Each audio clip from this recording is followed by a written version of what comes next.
ललित मोदी उस शख्स का नाम है जिसने आईपीएल के तौर पर क्रिकेट को ऐसा टूर्नामेंट दिया जिसने कम वक्त में ही लोकप्रियता के परचम लहरा दिए। आईपीएल के पहले कमिश्नर थे ललित मोदी। एक दौर में उनकी तूती बोलती थी, लेकिन दिन खराब हुए तो 7 समंदर दूर लंदन में भाग कर रहना पड़ा। आज की तारीख में ललित मोदी के खिलाफ पैसों की गड़बड़ी और मनी लॉन्ड्रिंग के अलावा आपराधिक केस भी दर्ज हैं। अब तक ईडी ने उनके खिलाफ 3 शो कॉज नोटिस जारी किए हैं।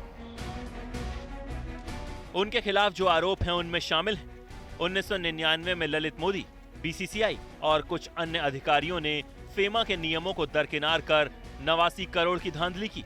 हालांकि मोदी ने इस मामले का सारा ठीकरा एन श्रीनिवासन पर फोड़ने की कोशिश की, जो कि उस वक्त कोषाध्यक्ष थे। एक दूसरे मामले में ईडी ने ललित मोदी को यूके की कंपनी इमर्जिंग मीडिया से 20 करोड़ के डिपॉजिट लेने के मामले में शो कॉज नोटिस भेजा।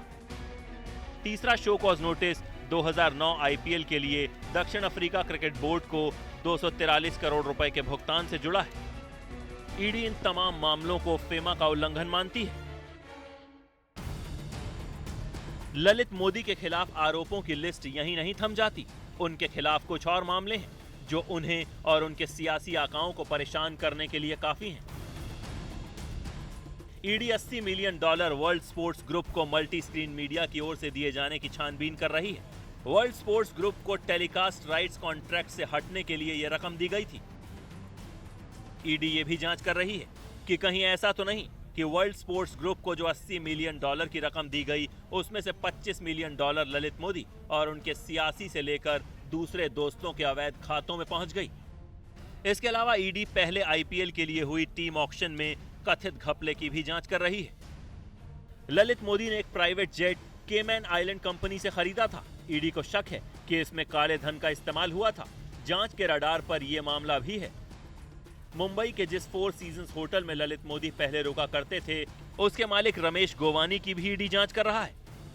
इसके अलावा मोदी की पत्नी ने इंडियन हेरिटेज होटल में मॉरिशस की कंपनी के जरिए 10 करोड़ रुपए का निवेश किया था, उसकी जांच भी चल रही है।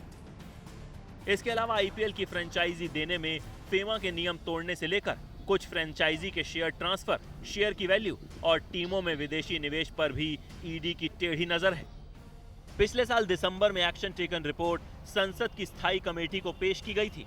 इसमें सरकार ने माना है कि ईडी ने 2148 करोड़ के घपले से जुड़े मामलों में ललित मोदी को शो कॉज नोटिस जारी कर रखा है।